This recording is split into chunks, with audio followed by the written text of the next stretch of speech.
I'm focused on this theory cause it keeps me from this fire. The Holy Ghost was with me, so my fear I leave behind. My sins were all diminished when he took that breath and died. And if you think I'ma give up on my God, the devil is a lie.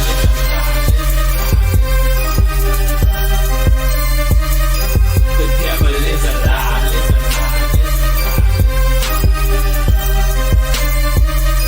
The devil is a lie. Hello, hello. This is Christina Barton. You're watching Black Tea News.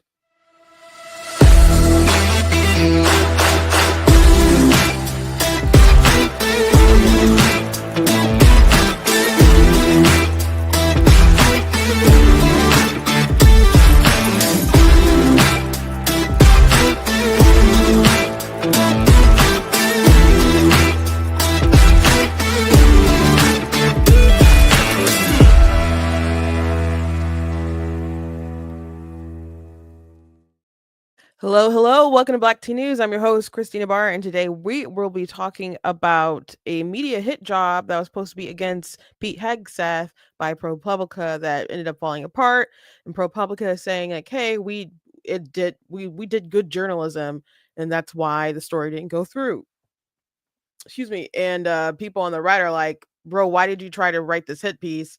And they were saying, trying to figure out if Pete Hegseth lied about being accepted into West Point because he didn't go to West Point, and he said that he was accepted but just didn't go. And so they contacted West Point, and they claimed at first that he wasn't accepted, and then they were seeming to be like annoyed that Pete's team was like, what the heck? Like, he went there and was, saying a bunch of legal stuff that they were going to do and whatnot. So eventually they produced the evidence. Now imagine keeping a document that long about your acceptance letter to West Point. Think about how many people throw out important letters all the time. What if he did not have that? If he did not have that, there's a good chance that West Point, that they could have ran the story. Maybe eventually West Point would have been like, oh, we went back on our records, and by the way, but it was just pretty incredible. So I want to talk about it.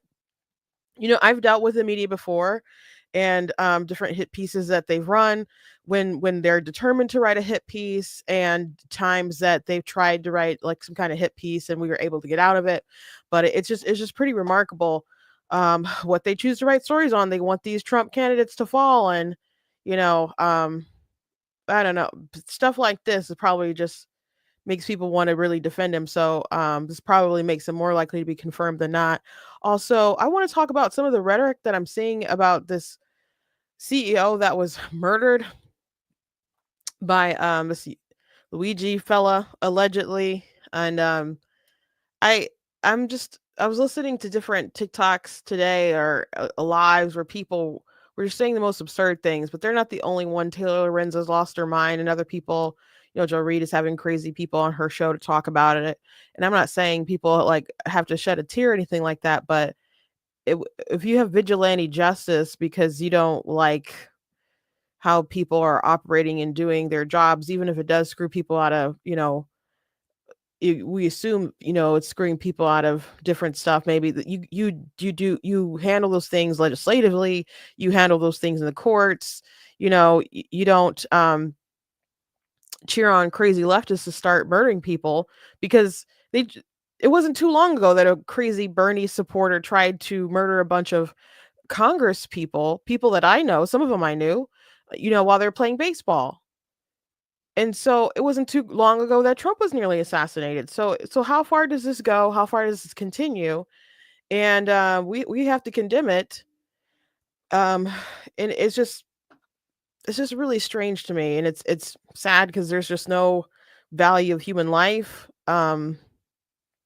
Or it's so selective. So anyway, it's obviously selective, but we'll talk about that when we get to that particular segment.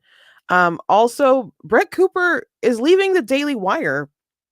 And so that was announced yesterday, and people were speculating if there was some kind of drama that led for that to happen. There were rumors. And so she said that she's leaving due to her own decisions. And so people are still speculating stuff. But I don't know. She's a young woman who just got married, and Jeremy Boring gives the impression, that they're slave drivers. And I don't think it's inappropriate to say that because um during his beef with Steven Crowder and the different videos that they address, they kind of let it be known that hey, they get every dollar that they can out of their people. I don't know if that's necessarily all their talent or whatever, but they're workers. They work them extremely hard, and maybe it just wasn't fitting into her lifestyle at that point in time. So I mean, while we can really do is speculate. But yeah, that was interesting news that dropped. The FBI director also decided to resign. So that's pretty fresh news right now. I don't know if he was about to have a town hall with the FBI agents and so on. I don't know if that has taken place or not already, but yeah, that's pretty fresh news out the gate. So a lot of interesting things going on today. But thank you to those of you watching. Thank you to those in the chat. I see you. Hello from Texas. Hello, hello. Great state, Texas. I have not been to Texas in a long time. The last time I went to Texas years ago, and we were going to some convention. We drove there. And you're like, oh, how far was the drive? We live in Michigan. We got in the car. We drove to Texas. It was like a 2-day ride. If that, it could have been 3, but I think we just did 2 days. And my dad drove the whole way because we were kids and stuff. Not like really, really little kids. I wasn't a really little kid. Some of my siblings were pretty little.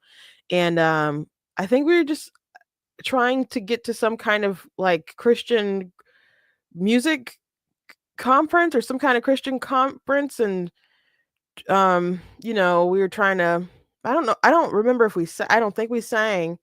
I think we were just trying to make connections and so on. And my youngest sisters were trying to sell their CDs like in the like in like a cafeteria area for cash. And and there was one gospel singer, very successful gospel singer, who claimed he didn't have any money and just kind of went by them. We're like, that's such and such. Like that be unusual if he didn't have money. Now maybe he didn't have cash, but I understand that everybody wants to buy every kid's CD. But yeah, that was on one of my it coincided with one of my sister's birthdays, so she did not have a great birthday. Because it was mostly in the car. But we had a lot of adventures when I was young. It's been a long time since I've been to Texas. I need to go back to Texas. I've had a lot of conservatives say that they'd be more than willing to take me out and buy me a lemonade or something because I don't drink. But I haven't been out there in a long time. Great state of Texas that is not getting bluer according to this past election. Those gains that Democrats made, they saw a lot of them wiped out. So very grateful to Americans in Texas. Anyway, you guys can go to blacktnews.com, check out different content, my website, articles, videos, etc. If you're like, what I do here, please consider leaving a donation to the website because it does cost a stream, run my site, all the good stuff. You guys can support and check out different merchandise. That's another way to support as well. So go ahead and do that. You guys can also check out different books. I am going to talk about Justin Trudeau a bit today. So I know sometimes Canadians pop in. So there we go. There we go. Some different merch for you guys to check out on the site. You guys can also check out my different books that I've written as well. I have over 18 books that are published. One of them is, of course, Guys Blatantly Gets Abortion. Most of my books are fiction books that you guys can check out. And there's some good ones that you could get for some kids or grandkids or nieces and nephews for Christmas, like Super Kid 2, lots of good stuff. Lots of good stuff you guys can check out. So, let us start with this Pete Hegseth story. So Pete Hegseth had posted this tweet on X, and he also posted a copy of his acceptance letter to West Point because ProPublica apparently was going to write an article about how he hadn't gone to West Point. And so we understand that ProPublica, the left-wing hack group, is planning to publish a knowingly false report that I was not accepted to West Point in 1999. Here's my letter of acceptance signed by West Point Superintendent Lieutenant General Daniel Chrisman, U.S. Army. So he has his letter of acceptance there. So I don't know why he decided not to go, but he decided not to go. So there was going to be a story that they were working on that was going to allege that he didn't go there. Now people are pointing at ProPublica. I'm like, what the heck is wrong with you guys trying to do this hit piece? And they're saying no, they did their due diligence. So I'll go ahead and read through the thread of events, and you guys can be the ones to judge um, about the situation. But I will say that ProPublica, I think it is fair to call them a left wing publication, and there's been some really awful, terrible stories that have come out specifically about the pro-abortion propaganda from stories that are like predate Roe v. Wade's overturning and other stuff, but just stories where it was medical malpractice or stuff that wasn't even medical malpractice, but anything that they could use to be like, hey, if we pass pro-life laws and women are going to die. Secular pro-life has been really good at going through those stories and debunking them. They're not the only ones, like I'm sure live action and stuff has done some, but secular pro-life has addressed a lot. But there's obviously a narrative behind a lot of these stories. Now, the story that they were investigating, we're thinking about running, was about whether Pete's word is good, whether he embellished his record regarding, his education um and so on. People have looked up, hey, how much did they cover about Tim Walz? About lies about Tiananmen Square or his stolen valor stuff. Didn't really cover that stuff. How much did they write about different things regarding Kamala Harris's husband? Not really there. So it is interesting what the media will try to cover. When my oldest sister was running for chair of the Michigan Republican Party, and she was running, her co-chair candidate was John Corey, and so we got a call one day from the news. I can't remember which paper it was. I don't know if it was the Detroit News or the Free Press or something, but we got a call, and it was a major Michigan paper, and they were asking questions about John Corey owning like a marijuana distillery or something to do with marijuana. And we're just like, excuse me? And so John wasn't with us. And so they were working on that story. I guess they were just searching about John, and that's what they kind of came up with. And so you might be like, marijuana, not a big deal. It's legal in Michigan, which I wish it wasn't. It smells everywhere. I hate it so much. It's just like skunks on two legs walking around everywhere. But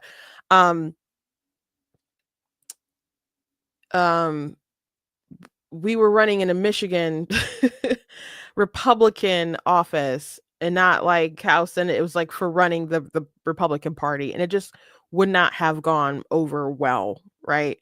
So we like, okay, we will call you back. So we called John, and John is just like, that's a different John. That's not me. It's not the same person. So that squashed that easily enough. But journalists are supposed to call, they're supposed to verify. But to me, it just seemed like it got to that point where you're working on the story and you're ready to, how hard would it have been to find out? Because he runs the Lebanese Chamber of Commerce. How hard would it have been to find out about this not being the same person? So anyway, we're glad that got shut down.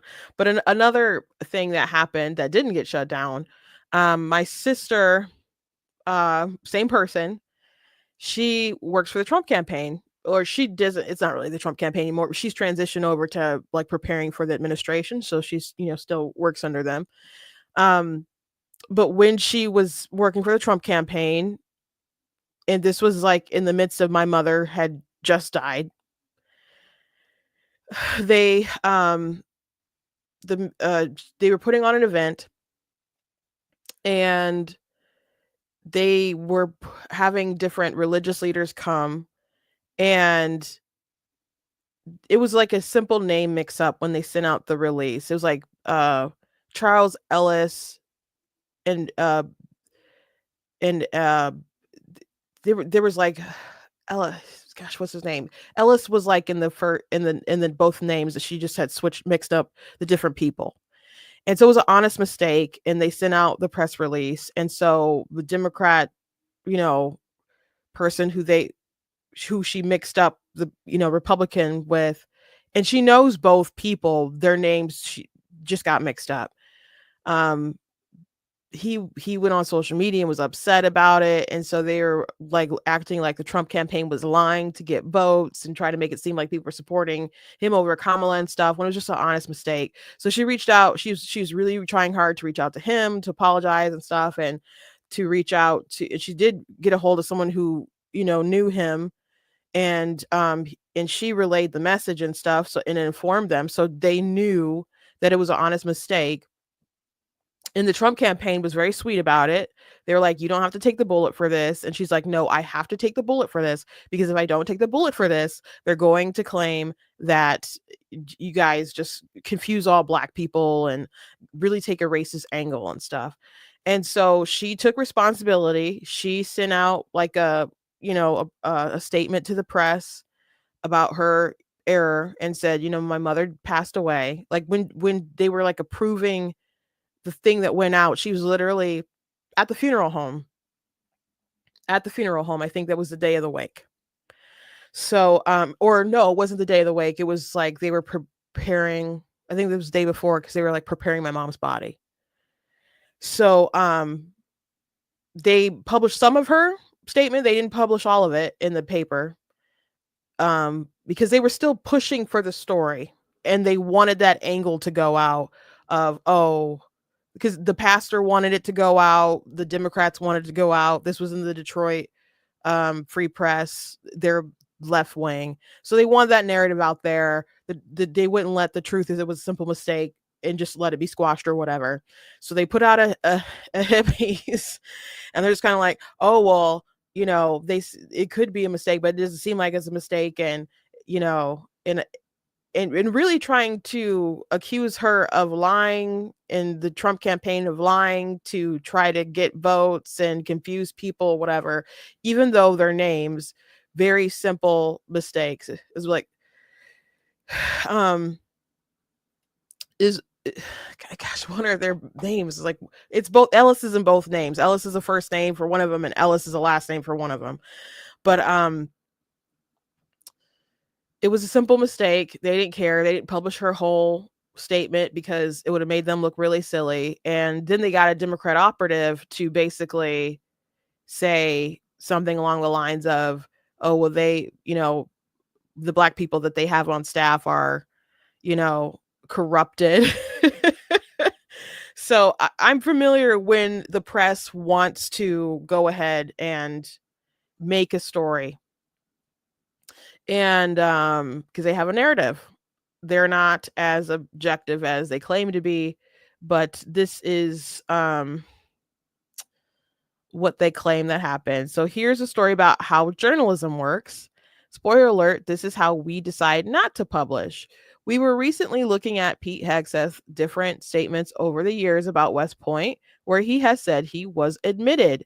First stop, West Point. So they wanted to run this angle about the West Point thing. That was their goal. Like, this was a story to them, why they wanted to go this route was because they wanted to write a hit piece on him.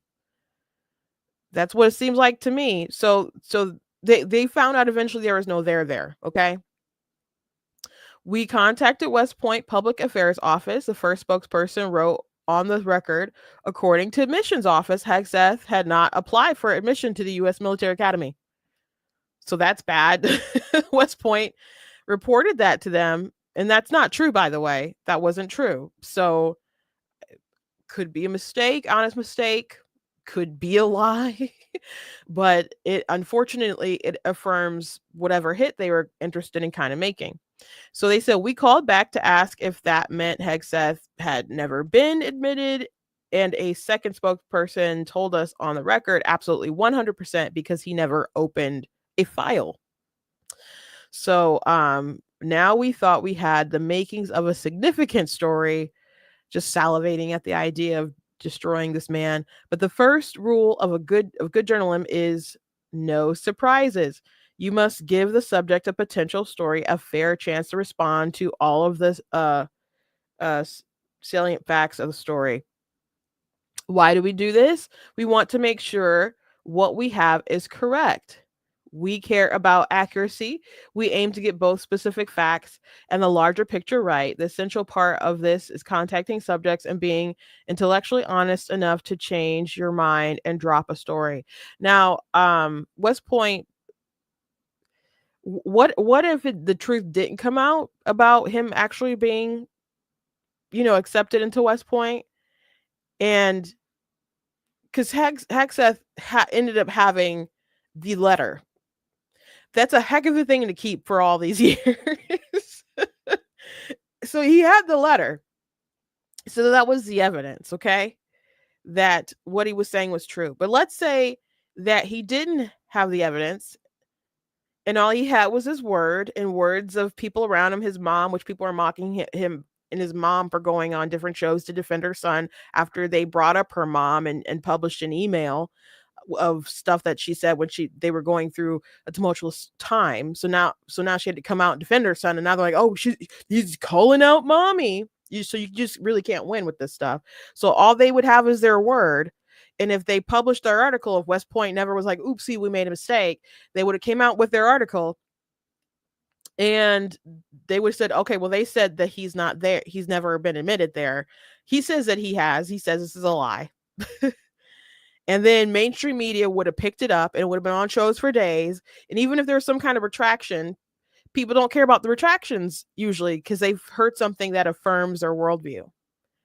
So I guess the main takeaway I'm going to tell you guys is make sure that you have your documents because you never know. You'll never know. And when Brett Kavanaugh, when he had his hearing, the only kind of evidence that people had, because Blasey Ford, she didn't have a time, a date, location, anything, but people, believed her and stuff. The only kind of evidence that, Kavanaugh really had, besides, everyone else in the story saying it didn't happen, he kept a detailed calendar of that was kind of like a journal of his life that they used as evidence. And some of the things in there, like, ooh, what's boofing? And he had to be like, it's flatulence. We were kids, like, or maybe that was in a yearbook or something. But they were like analyzing every little detail to make it seem like he, I don't know, operated some kind of sex ring and was some kind of huge deviant or whatever. And it was just a good thing that he kept this obscure little calendar throughout his life. So just make sure that you guys keep records of your life and you keep things for your kids, because you just never know. I'm not saying be a hoarder, but be smart.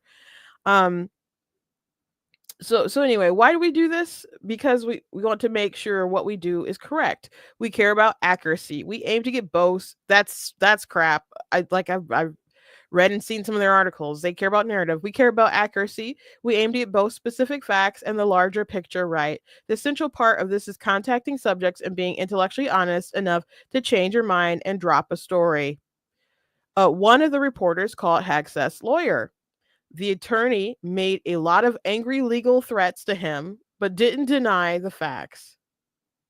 We urged him to contact his client to make sure Hegseth understood what we were planning to write.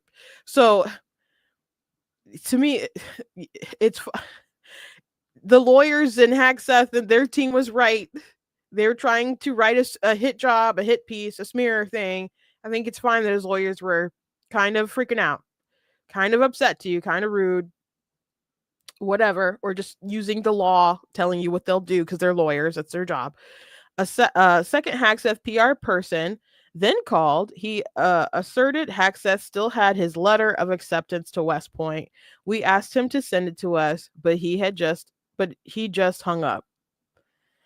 That gave us pause, but we had two on the two, I think he wrote the wrong kind of two on the record info from the academy itself. We went back to West Point. We also sent the Hegseth PR person a screenshot of the West Point email telling us Hegseth hadn't been admitted. He responded with an image of the acceptance letter. We went back to West Point and they apologized. And this is from the Army spokesperson. A review of our records indicates Mr. Peter Hegseth was offered admission to West Point in 1999 but did not attend West Point. An incorrect statement involving Mr. Hegseth's admission to the United States Military Academy was released by an employee on December 10th, 2024. Upon further review of the Achieve database, employees realized the statement was an error. Mr. Hegseth was offered acceptance to West Point as a prospective member of the class of 2003. A USMA takes this situation very seriously, and we apologize for this administrative error. Isn't that wild? Isn't that wild? Again, what if he did not keep his records? And so they claim, no, we weren't pushing a story. This is how journalism is supposed to work. Hear something, check something, repeat steps 1 and 2 as many times as needed. The end. So that was their story. But again, how did it get to this point where that's what they wanted to kind of track down and write about? And other people were saying, what if he didn't have this letter? And then people are questioning, like Bonchi, who I follow. He said, serious question, Jesse, can you link ProPublica's reporting on Tim Walz's military background? Surely you guys did some journalism on that, right? They did not.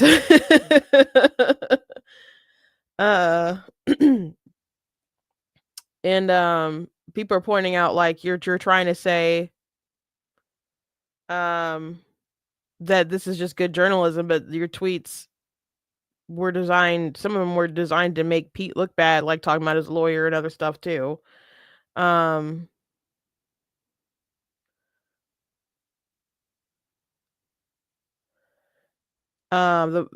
Polymath said, the more I roll over this in my head, the more outrageous it becomes. The whole story is West Point made an innocent oopsie, and when we accused Hegseth of lying, his team told us the truth, but they were mean about it.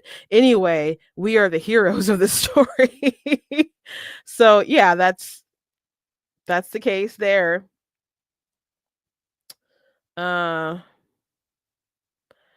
It's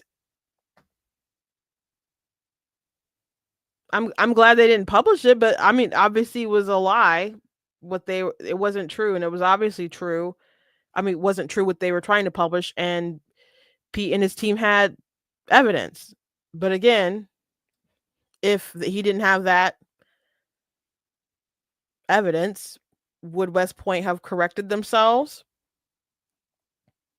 Or maybe they would have, but maybe they would have done after the story, and maybe it would have became a footnote in the story that would have been eventually deleted, or maybe not deleted, it just remained as a footnote. So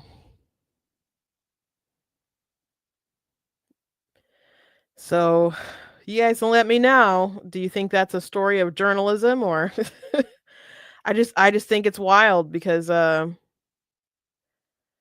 didn't keep records like that with different stuff. So I just, it's just a good thing that they had it. But they're trying so hard to get Pete Hegseth. By the way, yesterday we talked about Donald Trump on Meet the Press. And Donald Trump said it was a really nasty interview. And I said that I didn't think that was a fair characterization. Like, there were questions that I thought was out of pocket and kind of stupid. But I was thinking about it later, and I'm like, you know what? She did ask questions about Pete and other stuff that just seemed pretty nasty. Not in the way that she delivered it, but like, Alec, questions to raise questions about his drinking and other things, and that stuff is in the news, sure. And so you could say that it's newsworthy, but I just, it was obviously designed, that particular question, I think, to just alert the people, like, hey, there's some things not right with, members in his cabinet. Now, there's other folks in his cabinet that I don't like them at all, and I don't want them to be confirmed, but there's so many eyes on Pete Hegseth, who I hope, really kind of gets in, to be honest. The way that they're trying to destroy him is just obscene, absurd. And like even like they have the police report from the woman who alleged that he raped her, when all the evidence points to that she was really into him and that she slept with him at a hotel at the same time that her kids and her husband were there at the hotel. Was even texting her husband while she was with him. And maybe she was embarrassed about all that and cheating on her husband, so she just, decided to make up a story, but nothing really added up with that. And there's a bunch of unsourced stuff. Even the stuff about his drinking from folks around him say like he doesn't have an issue, doesn't have a problem. Like people would know if he was some kind of, alcoholic like that. But I've said this before, I'll say it again. There's a lot of people who have issues with alcohol and in politics, or maybe they wouldn't even say that there's issues with alcohol, but people in politics, I guess people in every profession like alcohol, but to me it seems like it's up there when it comes to politics and stuff, like the other parties. And you know that's how Project Veritas gets people. They just go take them out to a bar or something and they just start spilling their guts.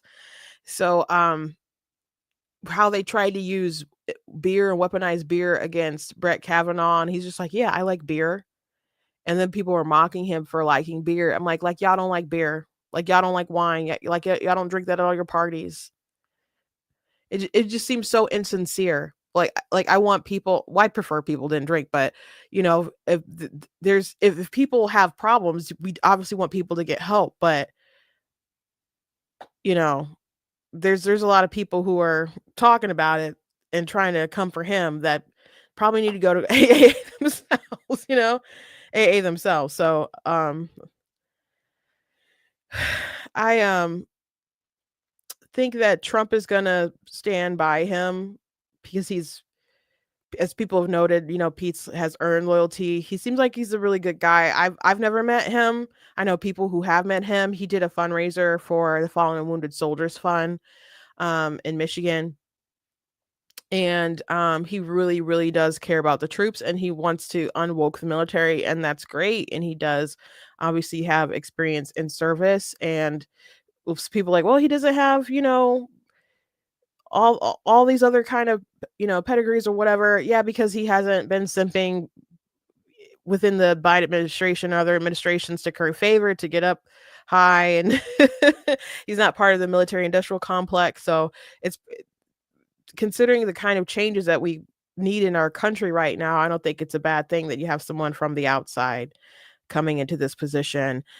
Toby said I should not come to Texas in June because Pride Month is insane. And I'm not too keen in going anywhere south when it's super hot. And June is, that's my birthday month, so that's kind of annoying with the pride stuff. But to me it seems like it was kind of toned down last June a bit, and I don't know what that was about, but I hope it kind of keeps going in the direction. Now I don't know how it was in Texas, but um I don't know.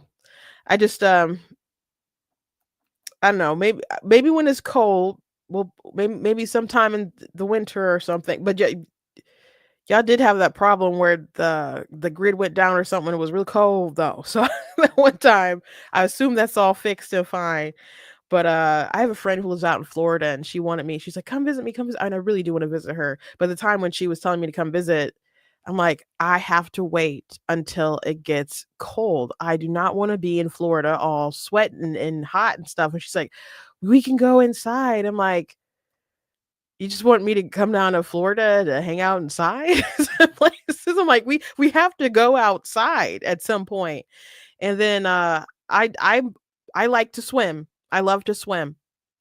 She's not a big swimmer or whatever, but I'm sure she would, let me, we'd go to the pool and maybe she could watch me from the side. But if I go to Florida, I want to go swim in some pools and stuff, not necessarily. I know that they got beaches and stuff. I'm not a big beach person, but I'd go. But But not when it's too hot.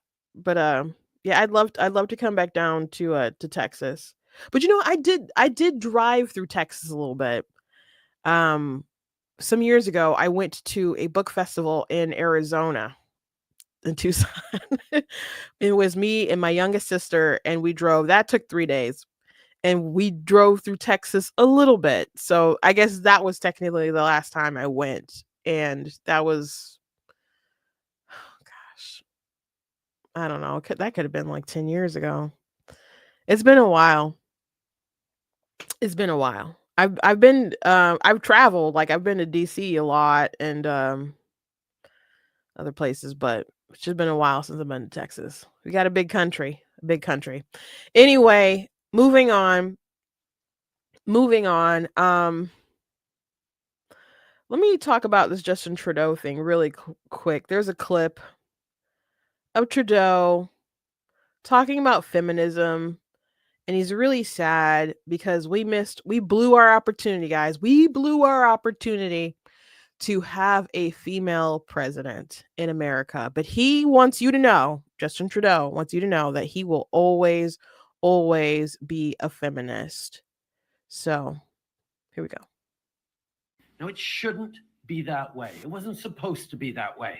We were supposed to be on a steady, if difficult sometimes, march towards progress. And yet, just a few weeks ago, the United States voted for a second time to not elect its first woman president. Everywhere, women's rights and women's progress is under attack, overtly and subtly. But I want you to know that I am, and always will be, a proud feminist. You will always have an ally in me and in my government. Trash, bro, you're trash. So yes, women are being under attacked and undermined, but the people who are coming to our aid are not people like you. No, no, no, sir. The people coming to our aid are heroes like Riley Gaines saying, "Stay out of our sports." People who are coming to our aid are people like Chloe Cole, who was brutalized by the transgender industry, and her parents gave consent to, puberty blockers and to chop off her breasts, but they were, emotionally blackmailed into believing that, hearing things like, would you rather have a dead daughter or an alive son? So they went along with it, but people have been fighting back. you know um People who push against men coming into our spas and our locker rooms and so on. Those are our allies. Those are people standing up for women. And I don't that's not you, Justin. That's not you, Justin.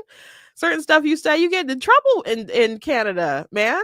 So when you say women's rights, what are you talking about? You just what do you even mean? Like, I could speculate, maybe you mean abortion or something like that. But what do you mean? Do you mean do you think really just voting for a woman or supporting a woman is this height of, like, pro woman? Because you could always step aside and let a woman do your job, sir. If it's really that important to you, if you think that's how you just optimize being an ally, if you think really that's the way. But I want to talk about the American election for a second, because we talk about that, I guess, a lot. But if you think about it, if you really think about it, is it really the Republicans' fault or America's fault that we don't have a female president? Is it really our fault as a collective?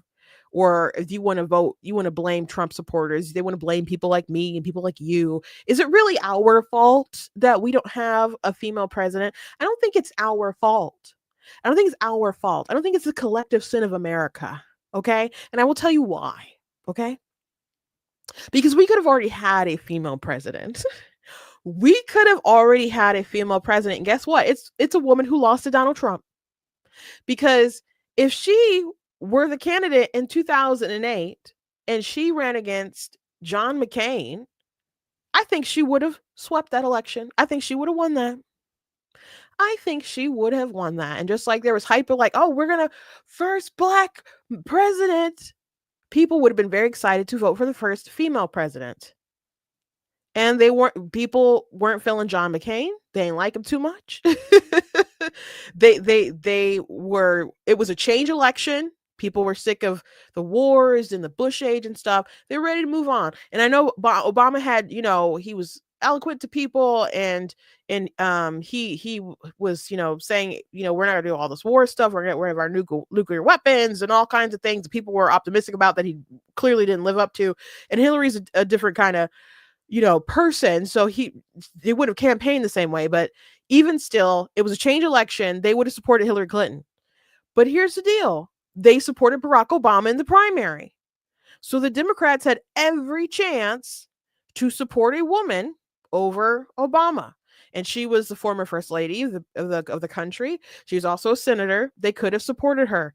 I think her stint as the Secretary of State under the Obama administration ended up hurting her very much when she ran against Donald Trump, because the whole Benghazi situation. And I don't know how much of that was her, or how much of that was her covering for him, for Obama, and in their administration and their dumb choices that they made.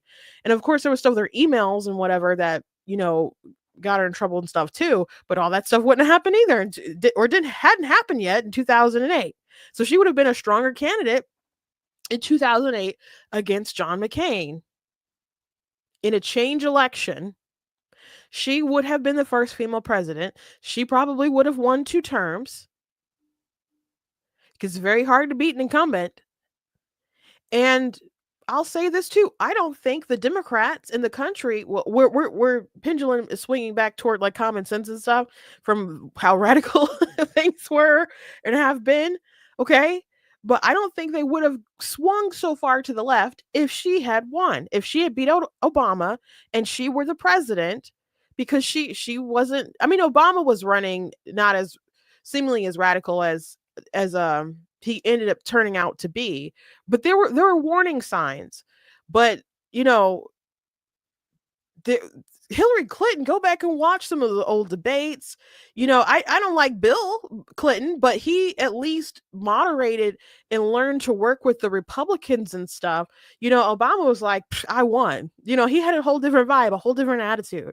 So I think that she would have been a better president than Barack Obama, not one that I probably would have liked, but I don't think that she would have been as far left as Obama. She started to swing in the radical direction that everyone else was swinging with the Democrats and stuff. So she went along with them and morphed with the radical crowd. But I don't think she would have been pushing, hey, let the boys who believes he's a girl go in the locker room, and if y'all don't, we're going to take away federal funding. Maybe she would have, but that just kind of seems like more of the things that he was pushing. And I don't think we would have had some of the racialized hyper racialized stuff that happened under him either, that he kind of propped up to some degree. So if they wanted a female president, we could have had it. But they chose Obama instead of Hillary Clinton. So how is that our fault? Because they eventually got her there to that position in 2016. It was finally her turn. They got to just change their mind. It was her turn, but it was her turn in 2016, and her versus Trump. And you just expected everyone else to be like, okay, well, she's a woman now. So let's pick the woman over the man. It's like, okay, but you guys didn't do that before. So if you guys didn't do that before, why should we just be like, okay, we all shut up. We're going to forget that she's on the opposite side of the issues, that we disagree with her. We're going to forget that she's in a different party. And we're just going to be like, you know what? She's got a vajayjay. She's cool with me. Why is that on us, but that wasn't on y'all? Why is that on us, but that wasn't on y'all? So you guys had your chance. And she could have won it. She could have absolutely won it in 2008, but she didn't. She didn't win the primary, okay? And going forward, okay? Going forward, Kamala Harris, who just lost to Donald Trump, did she not run before for president? Didn't she run before? She ran against Joe Biden and there's, a bunch of other Democrats, but she ran before. Did they select her in the primary? No, she had to drop out really early. She dropped out really flipping early, okay? Before they even got to like the California primary. So the only person who she really got a big dig on in the debates was Joe Biden. But she got demolished by like Tulsi Gabbard. So they didn't pick her to be their candidate. They picked Joe Biden. They said, let's go with the old white man. So how is it our fault that when she finally got her opportunity after they shoved the old man out of his position and she didn't get any votes, she was just, affirmed by the Democrats to take that position. Why is it everyone else's fault? And we just have to they chose the old white man before. They voted for him. That's the person they actually voted for. So they were the ones who chose old white man. They didn't choose a black woman or mixed woman before. In their primaries, when they had their primaries back in 2020 or whatever, they didn't pick her. So we're supposed to just get over the fact that we don't like her, get over the fact that she's a different party, get over the fact that we think her policies are bad, and we're supposed to be like, okay, cool, she has a JJ. That doesn't make any sense. That doesn't make any sense. But you know who could have won in 2020? Because Kamala Harris certainly couldn't have. But we were, even though Trump was an incumbent, we were seeing people who had a lot of, they had to break the whole freaking world in order to stop this man. And a lot of people still don't think he was actually stopped. They think he was, well, maybe stopped in the sense that they stole the election. That's how a lot of people feel. But, I think it's very plausible that he actually did lose the election. But the lengths that they went to stop him and actually get the result that they wanted was evil. I think. But if they had picked Tulsi Gabbard, I'd have been terrified about him being able to beat her. Because when she was on the debate stage and I started seeing her pop up, I'm like, who is this woman? She's young. She served in the military. She's pretty. She's got that cool rogue X-Men hair. Very articulate. She articulates her points well, though she was still for things that I thought were pretty radical. Even when she attacked and bodied Kamala Harris, she was still attacking her for the left, like attacking her for not being good enough on the cash bail and all that other stuff. So she was still radical. But even there are people from the right before she started like really championing things that we found common ground on. Folks were like, oh, I actually really like her. I could cross over and vote for her. So, and Donald Trump, like the sort of tactics that he would use on Biden, he wouldn't be able to come at her hard on the debate. Like he'd have to just kind of change some stuff up. And I didn't know exactly how, I'm not saying he couldn't have figured it out, but I didn't know exactly how he would handle someone like Tulsi Gabbard. So if Tulsi was the nominee in 2020, I think we would have had a female president. And I know if Hillary Clinton was a nominee in 2008, we would have had a female president. But I also know that if by some miracle that we had Nikki Haley become the nominee, the Democrats wouldn't be like, oh, we gotta, like if it was Tulsi Gabbard versus Joe Biden, if that was the roster, do you think the Democrats would have been like, oh yeah, we gotta support Nikki Haley here? We're gonna support her over Joe Biden. Maybe they would have felt less bad about her over like Trump winning or something like that. But they wouldn't have been like, we have to do this because she's a woman. We have to make the history here. They wouldn't do that. They wouldn't say that. If it was about being black, if Tim Scott was the nominee, they wouldn't say everybody drop everything and vote for this black man. They wouldn't do that.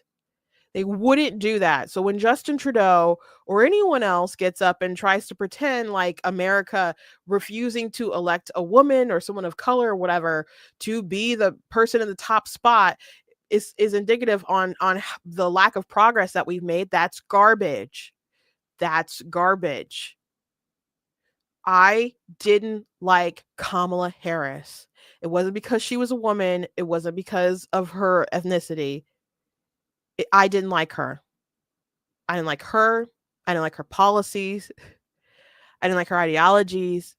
I didn't like her answers. I didn't like how bad she was at politicking. I didn't like her performance as vice president.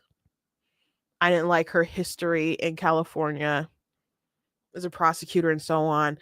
I didn't like her. I didn't want her to win. I wanted her to lose more than I wanted Trump to win. And I'm glad that she lost. But that does not mean that I'm a sexist or you're a sexist or America is sexist because we looked at the individual and we judged. Are there people out there who wouldn't vote for a woman?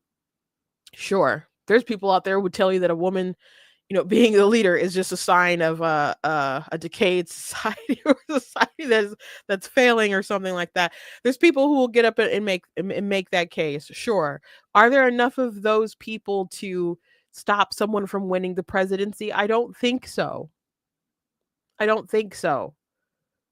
But Republicans could not stop Trump. Okay? And they especially couldn't stop Trump after they started indicting him after time and time again, because so many people emotionally attach themselves to that man. And, especially, oh gosh, and then he got shot and then he didn't go down like a punk. He was like, fight, fight, fight. That was so instinctual for him. And that was so instinctual for other people to like latch on to. They wanted to latch on to that kind of energy, not Kamala Harris spending 20 minutes to answer a stupid question because she's trying to come off as so empathetic when it just comes off so fake to people. She was a trash candidate. And if Democrats could get that through their heads and they could accept that, I think it would be so good for the country. But they're struggling. They're struggling. So don't come for us, Justin. Don't come for us. Do not come for us. Okay? She lost because she sucked. And Hillary lost because people viewed her as corrupt. And they really Trump comes off as extraordinarily authentic. Whether you like him or you hate him, he comes off as extraordinarily authentic. And Kamala Harris was one of the most inauthentic politicians I've seen. And Hillary Clinton also comes off as someone who's not as inauthentic, but someone that you can't trust, someone who's corrupt. And I think people view them both as corrupt. So Trump, a lot of people feel like you see what you see is what you get. And they were fine with, maybe Trump is going to come at you, but at least he's going to punch you in the face. At least he's going to just punch you right in the face. Those other broads, you don't know what they're going to do. Okay. So again, don't come for us, Justin. You got your own problems to worry about. You certainly do. Really quickly, FBI Director Christopher Wray ended up resigning. And it was reported about 2 hours ago that he was resigning. So I got this report pulled up. I don't know if he addressed his team already or not. Anna, sorry, we have to interrupt you. We have breaking news just into CNN. We've just learned that FBI Director Christopher Wray has just submitted his resignation. CNN's Evan Perez joins us now live from the Department of Justice. Evan, talk to us about this news. Well, Boris, we were anticipating, I'm sorry, I'm trying to silence my phone right here. We were anticipating that the FBI director would try to talk to his troops, talk to the people at the FBI before making this official. And we're told that there's a town hall, an all hands at the FBI at this minute, where the FBI director, Chris Wray, is telling the FBI employees that he is planning to resign, that he's planning to resign soon. It's not effective immediately. We don't know more details at this point, but this has been something that obviously has been the talk of Washington, has been talk of the country, because President Trump has made clear that he plans to replace Christopher Wray, FBI leadership. He already has chosen Kash Patel as his next FBI director. So the question was really just a matter of when is he planning to go? Whether does he plan to leave on January 20th? Does he plan to resign? Or does he plan to wait for President Trump, the incoming president, to fire him? So the answer now, as of this hour, with the FBI director having an all-hands meeting with the FBI employees, the answer is that he plans to leave ahead of the new president's arrival. So some of the details, I think, are still to be worked out. And behind the scenes, Boris, there's been a big discussion for the FBI. One of the So yeah. Anyway, that was about 2 hours ago that report aired, and yesterday, and we talked about how Trump was asked about would he ask him to step down. It kind of seemed obvious because he had someone else in mind. So that was another question that seemed a little weird. Like he has someone in mind. Like why wouldn't he want Christopher Wray to kind of go somewhere? And Trump was like, well, I'm not pleased with them. They raided my home, and then he was like, and then he was saying things like I got shot and it was actually shrapnel. And, so he breathed life into some of the conspiracies where people were trying to downplay the assassination of Trump to some degree. Like it wasn't that serious, If he wouldn't have turned his head at that moment that he turned his head, he'd be gone. And the person who shot it was so close. Like, he's very lucky to be alive. And I hope that he's very grateful to the Lord for his life. And I mean, I've seen him say that he believes he's still here for a reason, and hopefully all those will turn out to be good reasons. I just got to keep praying for our leaders in authority, right? So Christopher Wray, I mean, they censored there was a censorship of the Hunter Biden laptop. The DOJ like burying stuff about Biden's foreign business dealings. I mean, Biden's foreign business dealings and stuff, and the rating of Mar-a-Lago, the rating of pro-life activists, and the rest of pro-life activists, and sentencing of pro-life activists, the school board meeting stuff, just a lot of stuff. The concocted false flag plot of Gretchen Whitmer, and the concealed manifesto of the Nashville shooter. That was all the stuff I'm reading off of a tweet from like Greg Price. But yeah, some bad stuff went on. And there's some people saying, no, Chris Wray needs to stay. And we can't just get into the habit of FBI directors not filling out their terms. And that there's a reason why they're supposed to have 10-year terms. From my understanding, it's 10-year terms. They don't have to fill out 10-year terms, but the 10 years is the maximum, because you don't want it so that the FBI director just gets so powerful. They start amassing, so much power and blackmail stuff. And they could just be like, basically someone that the president can't replace or whatever. So the term limits are protection, but not a guarantee. These people serve at the pleasure of a president. And if a president wants to come in and fire a director, that's his prerogative. That's within his power. So people acting like this is so insane for Trump to be able to do that, I think it's insane to think that the chief officer, the chief person in charge of the executive branch wouldn't have the authority to do what he would like in that situation. So especially, after some of the things that's happened, like why any reasonable person, they might be like, no, I'd really like him to stay. But if you're a reasonable person, be like, you know what? I can understand why he wants someone else. And you cannot like Trump's pick, his choice to replace him. But, I'm glad that he'll be going out. Like the cherry on top was the shrapnel thing.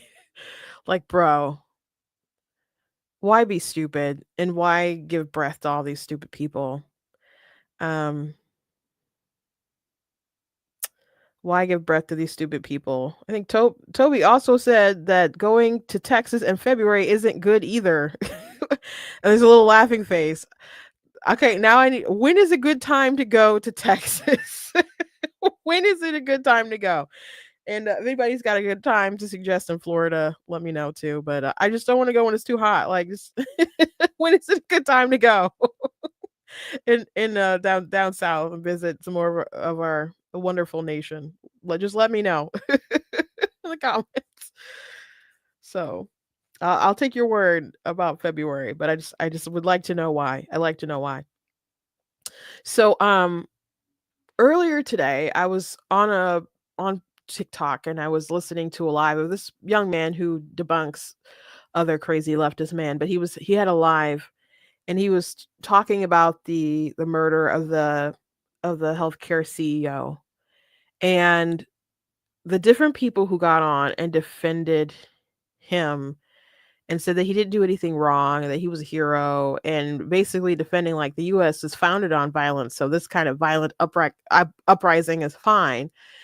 And it just was really remarkable. Then he was asking different people, they didn't know different details about our healthcare system or how long that person had that job and all kinds of different stuff. They didn't care, they didn't see his humanity, they didn't care about the facts, they just believe that this person is responsible for other people being hurt in the health as far as healthcare goes, and it's totally fine, that someone murdered him.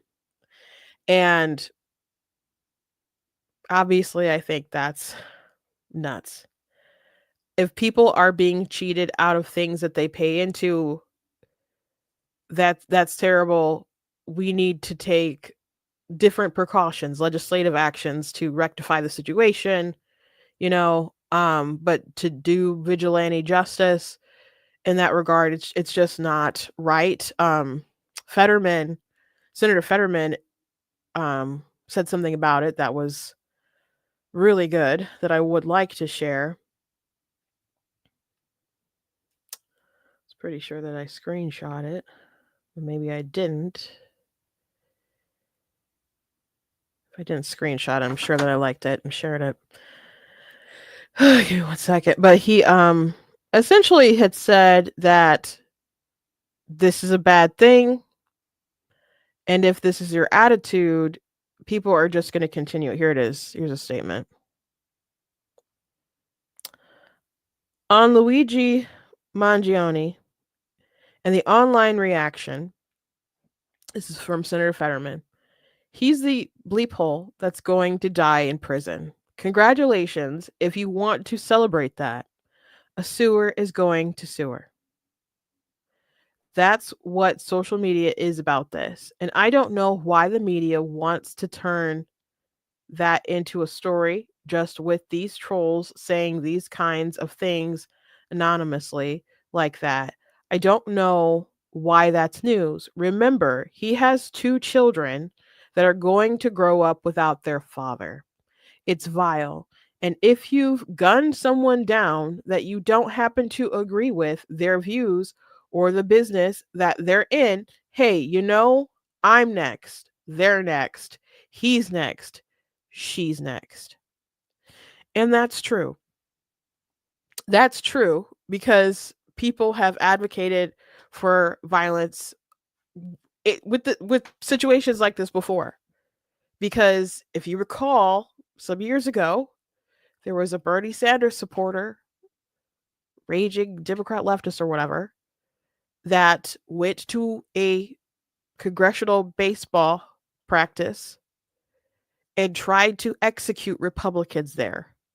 And Rand Paul said he was there firing his gun saying, this is for healthcare. And at that time, Democrats were pushing a narrative.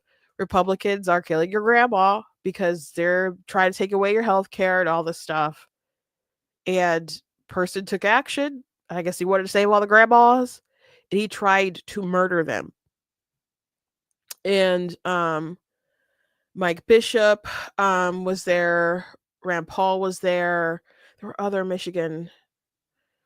Well, Rand Paul isn't from Michigan, but Mike Bishop, former congressman, was there.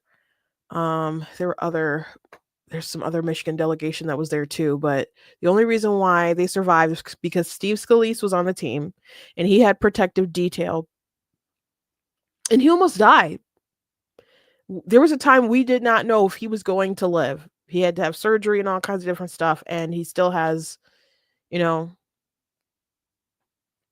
wounds from that experience that he'll have to live with for the rest of his life, obviously, or what's left of it.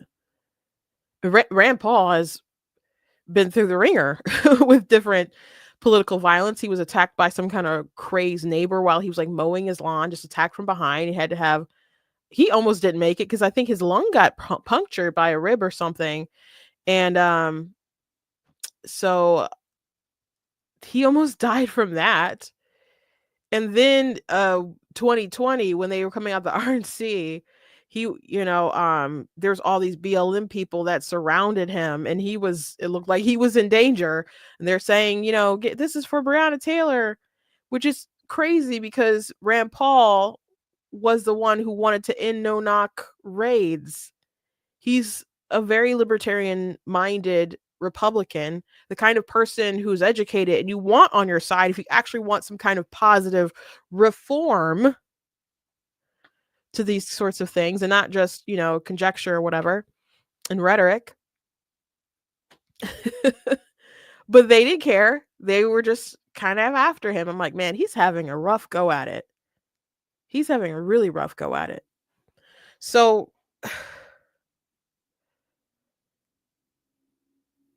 people will be willing to kill more people, especially if you celebrate, you get other sick people who see the sort of adulation and praise that other folks are getting, and then they want to be infamous. And not even just infamous, just like famous, because there's people who are adoring him and talking about how hot Luigi is.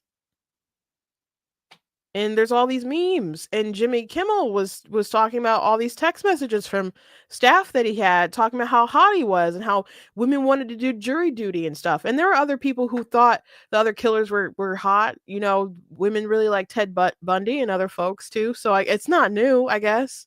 When I saw the first Joker movie, I didn't see the second one. Heard it was trash, but there was a scene at the very end when this like mob of people took him out and was just kind of like praising him and and different stuff. And the scene reminded me of, I saw this Bonnie and Clyde movie, and the people were just so enamored with them. They loved them, even though they were going around robbing and they were willing to kill. It's not just a cute cops and robbers situation. They're involved with some bad stuff. And the people still loved him. And when they had their bodies, there's a scene at the end. It's pretty gruesome. And people were trying to take their bodies and just kind of love on them and stuff. It was so bizarre, but people, they will idolize even really evil people if they uplift them and think that they're for some kind of just cause. But the thinking and the mindset behind these people with the murder of the CEO, they were like, well, they do things that lead to people's death. According to them, they kill these people. And that was the mindset behind the Bernie supporter who tried to kill the Congress people. What if people have those sorts of ideologies directed toward people who sell cars that aren't like zero carbon emissions, or Exxon Mobil CEOs, or people like that who are involved in things that they don't see as clean, and they think that they're killing the planet and they're murdering all these people in the future, but they're murdering them now. It's like, what if this ideology just continues and spreads to other sectors? But I know a group of people who get paid to murder people all the time. Abortionists. They are literally killing humans, not indirectly, quite directly, and purposefully, and immediately. It's their job. People get paid to do that. And do you know what? I still don't want people to go out and murder abortionists. I want abortion to be illegal. I want people who committed illegally to, be punished for that. But the abortionists, and by the way, abortionists would also include the women who take those pills. A lot of times, most of the time, it's the mothers themselves who are the abortionists who get the pills from somewhere. The suppliers, shouldn't be able to do that, and the people shouldn't be able to kill the babies themselves, or they shouldn't be able to go to some kind of clinic or, hospital or whatever to kill the baby. But I wouldn't want pro-lifers to go and kill those people for doing that. And neither would the left. They wouldn't want people to do that. They would think those people are crazy. They would think those people should go to jail, and they would be condemning the right, left and right, for their ideology or their rhetoric causing the murders of these people. Like, we don't resort to this kind of stuff. Even when Laken Riley, when she was killed, she had her trial, and I was upset about the death penalty not being on the table. And I understand plenty of reasons why people aren't for the death penalty. I'm conflicted at times about it, but I'm like, we know this person did it, and they're going to spend their life, they're not supposed to be here in our country, in an American prison. And some people were like, I feel you, but they're going to get them. They're going to get them in the prison. There's going to be justice in the prison. It's not that I was so upset that I just wanted this person to die because of what they did. I feel that would have been a just punishment for this person for their heinous crime, especially since they're not supposed to be here anyway. But what he tried to do to her was heinous, and what he successfully did to her was heinous. And I did a video where a lot of people were responding to it, and where they were saying, oh, well, there's going to be prison justice. There's going to be prison justice. But in the video, I said that, you could make a biblical case for capital punishment. And I believe that that's the just thing to do. Like, God delegates different authority to different governing bodies, and it's their job. They can bear the sword, right? And we can't all go around being vigilantes and stuff and doing whatever we want. We rely on our governing officials and bodies and stuff to enact justice. So they have to do what's just for the people and enact just punishment when there's some kind of egregious violation of human rights. So what if there were things that were wrong and illegal going on, that should have been handled in the case of the CEO through the courts, through the legal process, through legislative process. Someone deciding that they needed to die, Luigi taking matters into his own hands, that's crazy. That's wrong. He's a murderer. He's a murderer. He unjustly shed blood of an image bearer of God. That's wrong. And you don't have to lose. You don't have to. I'm not saying you have to cry over the CEO. I think it's pretty jarring. Someone just going up and assassinating someone because they don't like what they do in their line of work. I think that's, in general, that's jarring,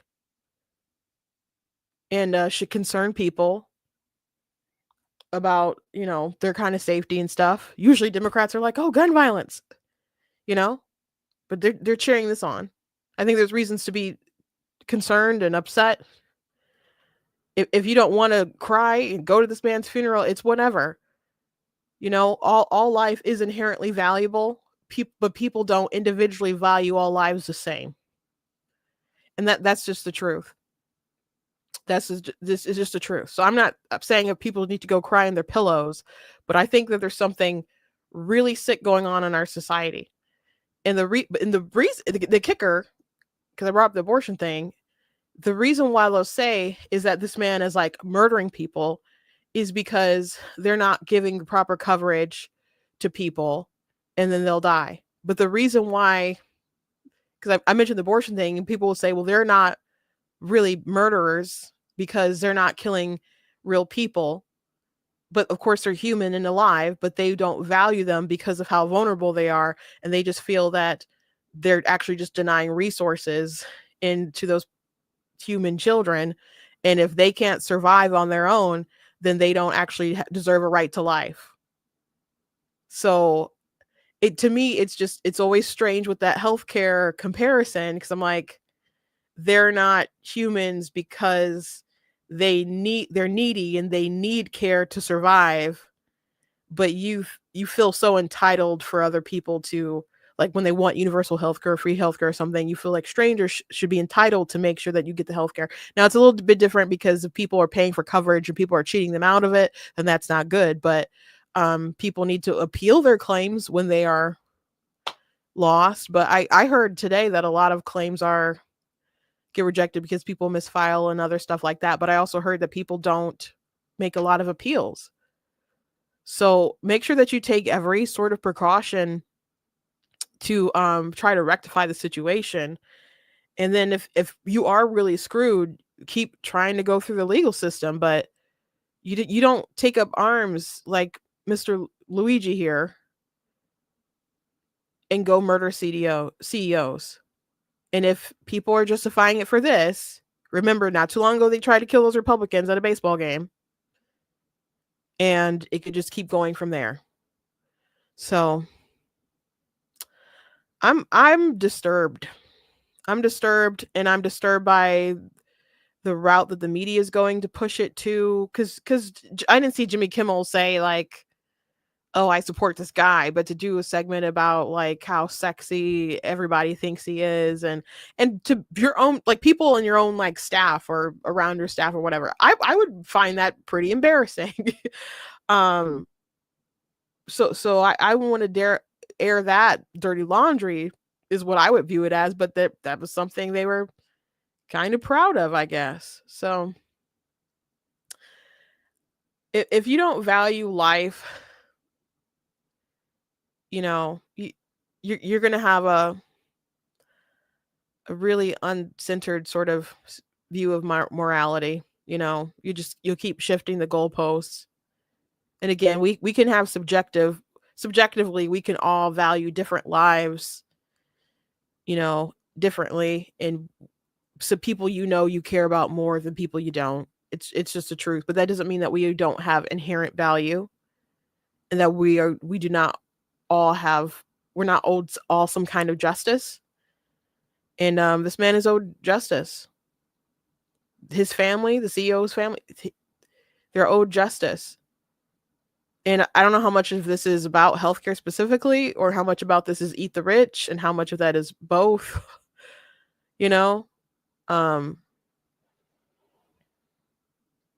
But it's, as Fetterman said, it's not going to stop there. It didn't even start there, so how will it stop there? Anyway, that's all I got for you guys today. Please go to blacktnews.com, check out different content on my website, articles, videos, etc. It looks like, at least I didn't get any comments and stuff today from Facebook. It looks like you're all on YouTube. And my streaming software said there was some kind of issue with Facebook. So I don't even know if I'm streaming there right now. Let me see, pull it up real quick. So I'm sorry if anyone on Facebook was trying to watch and they weren't able to, because usually there's a couple people who are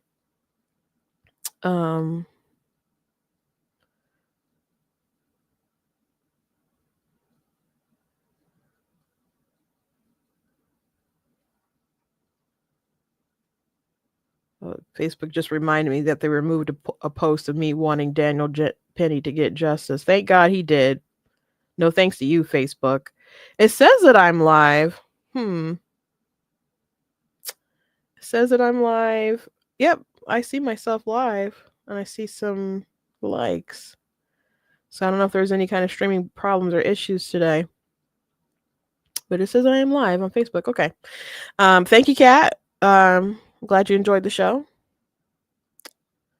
Glad you are enjoying the show. Please go to the website, check out different content on the website, articles, videos, etc. Check out different merch that's available on the website. Like for my Canadian friends here, we got the Free Canada.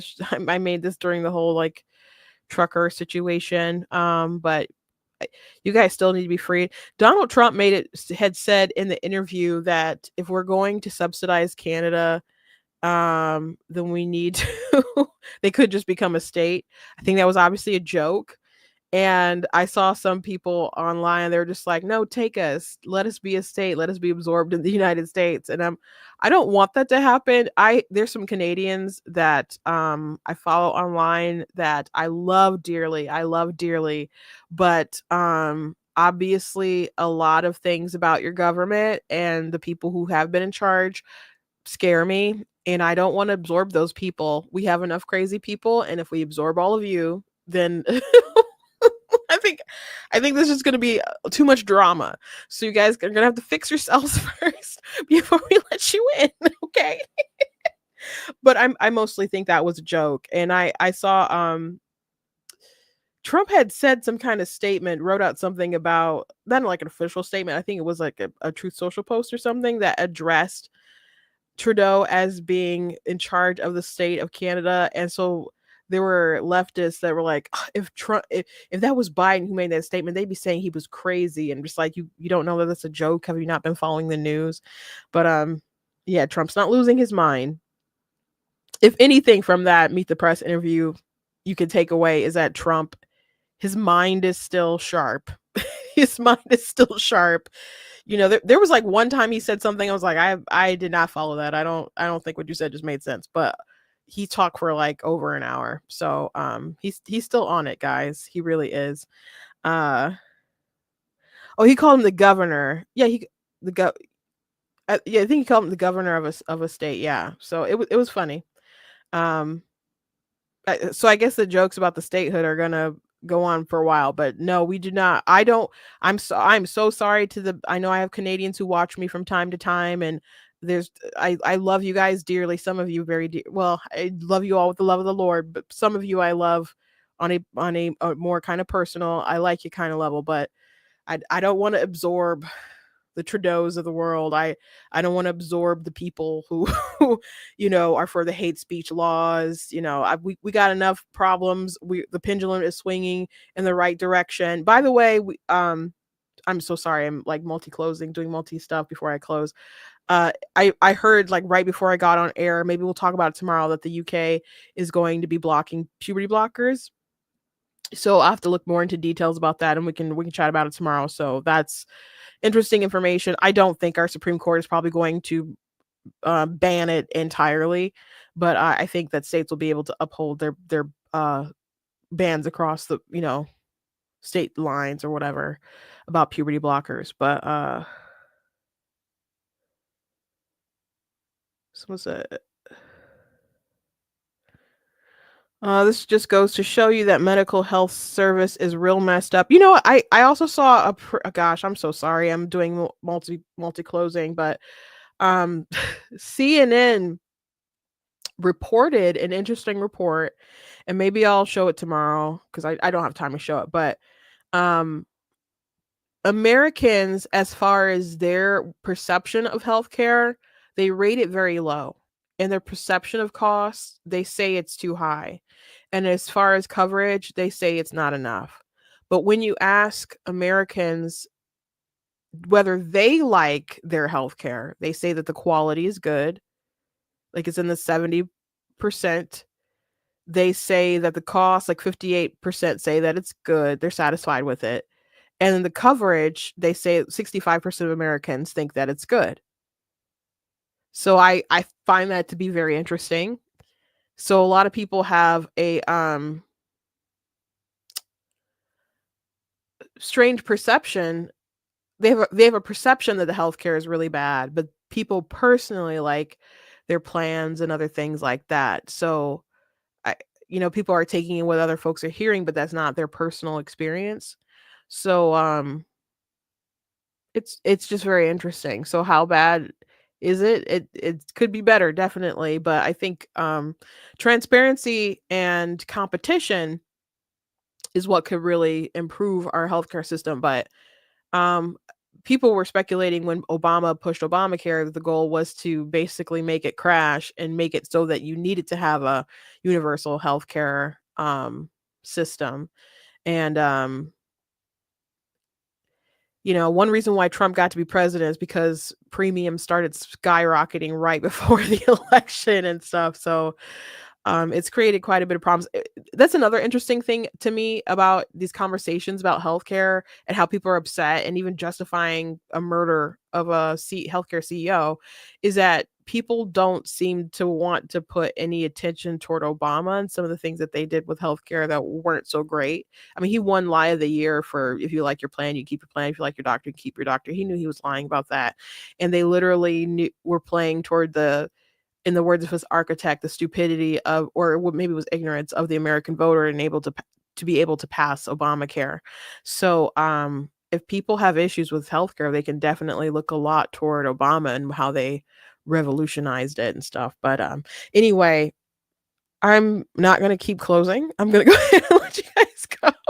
God bless you guys. And I will see you tomorrow. We'll have a lot to talk about.